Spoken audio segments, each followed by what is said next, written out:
you bring the customer in, you hook them, you intrigue them, you overcome their objections and provide the solution. That's what matters. And that's our topic for today. Okay. It's not a design course on how to make a website pretty and all that. That's just not important. And I'm not going to cover it. So this is essentially, you can think of it as a secret recipe on how to build landing pages that generate insane amount of sales and leads. Essentially all the elements that you have to put on the landing page. Now, the particular order that I'm going to put in, the format, the design, doesn't matter as much. Just know all the elements and you stack them. Okay. And some of you guys prefer shorter landing pages, in which case I gave an importance rating. It is a number 1 to 5 at the end of each one of these, and you can have the most important ones. And if you want to make your landing page shorter, you can skip the least important ones. Or some of you guys prefer two-step funnels, so you have one landing page for your traffic that has like half of these elements, and then you go to a second page that has the rest of them. That's also fine. So just understand that these are the Lego pieces, if you want, of building a persuasive landing page that generates sales and traffic. Okay. It's not about looking good to your mom. It's about actually delivering results to yourself or to your customer. Okay. All right. So magic hook, let's start at the top. Magic hook, 5 out of 5 importance. The second element in most landing pages is hero image or video. Some people refer to it as VSL.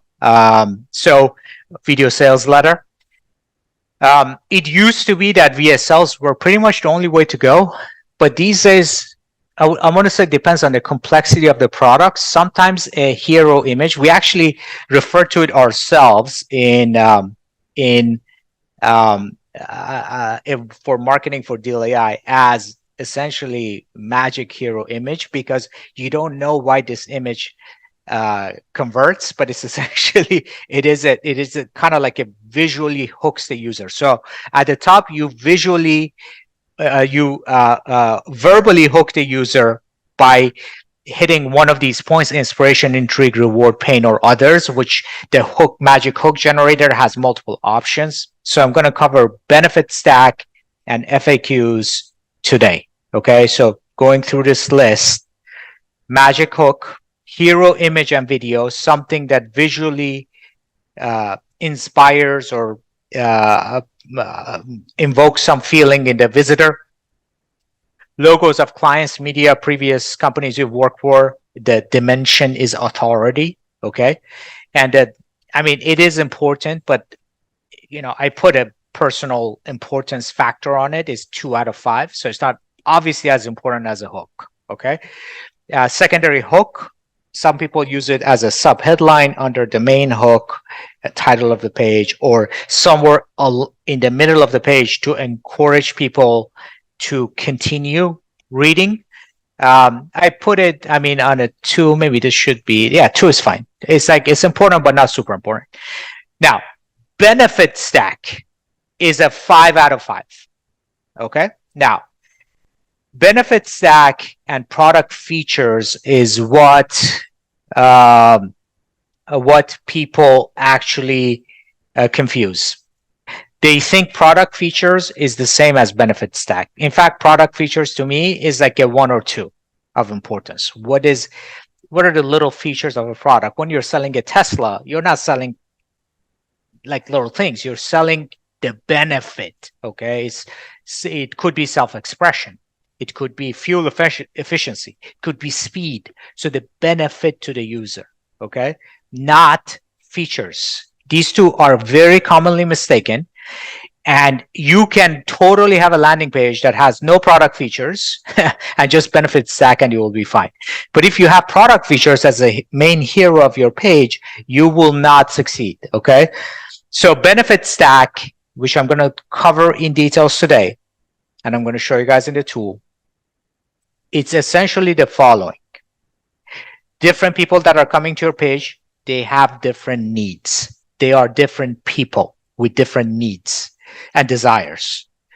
So it is essentially dimensionalizing those, and I'm going to explain what that means in a minute, and showing how your product solves those. So it's essentially a bullet list of various benefits targeted towards various subgroups of visitors. Okay, does that make sense? Now, after benefit stack, free bonuses, very important, especially if you have a promotional calendar, meaning you have the same core offer, but you are giving for the holiday season, you're doing something for blah, blah, blah is doing something else. They call it a promotional calendar. So you have a promotional calendar. You always want to throw in some free stuff. And I'm not actually going to talk about free bonuses today. I'm going to talk about it probably next week because we won't have enough time. But the main goal here is to essentially give people various type of things for free as part of the package if they purchase with that promotion that are high value perception to the customer, meaning the customer finds them very valuable, but they are low cost to fulfill. Okay, so the business itself keeps its gross margin. I'm going to talk about it later. It is important. I want to say it is a 5, but depends on the product. Maybe sometimes it's a 4, but it's important and it deserves its own lesson. The tool is released, so I'll maybe show you in the tool, but that's about it. Blurb by the founder. This is especially if you're selling a product that is not just a physical product, like it's not this cup, okay? Even though for selling something like this, still you can benefit from this. This is essentially, in a way, it is a personal touch. It's a mission statement of the company.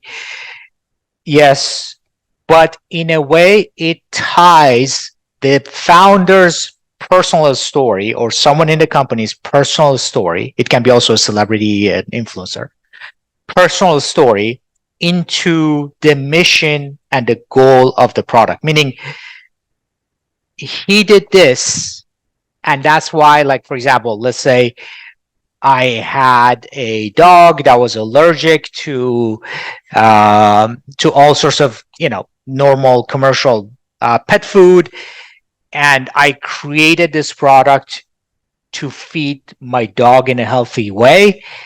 And that's even though it's about the story of the founder, it is projecting the reward or to the visitor. So say, oh yeah, I want my dog to also eat healthy. So you're going to take that personal touch and turn it into a dimension of need. That's very important. This blurb, if you want to put it on the page, is very important to written in a way that actually helps with conversion. Okay, this is another mistake I see a lot of people make. Now, product features, this is information. You can put it on that page if you want, if you don't mind the page being super long, or you can put it in some tab, or you can put it on a second page. It's up to you guys. Its importance is 1 or 2, really. Okay. And I'm going to show you guys, once I go to benefit stack and promotional pricing, I'm actually going to show you guys examples. So don't worry. Benefit stack and FAQs. I'm going to show you example for a specific company so you can see what I'm talking about. Testimonials, they're called social proof, okay? And they're very important. I used to think they're like a 5 out of 5, but I think they're like 3 or 4, okay? Value stack is price building. It probably requires its own presentation because it's not applicable all the time. And it is important, but not super important. It's essentially justifying the price of your product. If it is a high price product, if it's a low price product, then you don't even need it. Promotional pricing, meaning, okay, so a lot of people, like even big companies, they run promotional calendars. So they always have some sort of promotion. They literally, in like large companies, like large retail, Target, okay? So their buying team, their marketing team talks with the buying team, and they come up with a promotional calendar. Like, now for the next 7 days, we're going to do this. That is a promotional pricing on something a lot of times. So that's the element. You need to kind of rotate this all the time. Okay. Now, refund policy, objection removal, that's obviously depends on your refund policy of the company. If there is, it is some sort of, it's an objection removal because it reduces the barrier to entry. FAQs. Now, this is an important section because FAQs are, a lot of people think the objective of the FAQ is just to inform the user, and in part it is. But the FAQ in the help section, in the FAQs in the help section, can be about information providing. The main objective of FAQs on a sales page is objection removal. Then there's team and authority, which is depends on the product. If it is a highly technical product, team and authority of the team building it is important.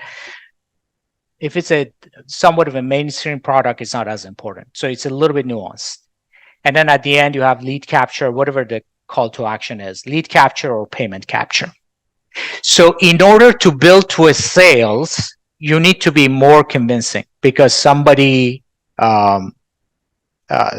has to be convinced enough to take out their credit card and purchase. To capture a lead, the bar is lower. So maybe you use less Legos and just the most important ones. But also it depends on what's objective of the lead. So if the objective of the lead, for example, is for the user to then schedule a call and talk to a representative from your company, it's very important to have a lot of these elements preview to the user, whether on the landing page or via email to the users, so that when they get on the call, they have, for example, most of their objections are removed via an FAQ. Okay.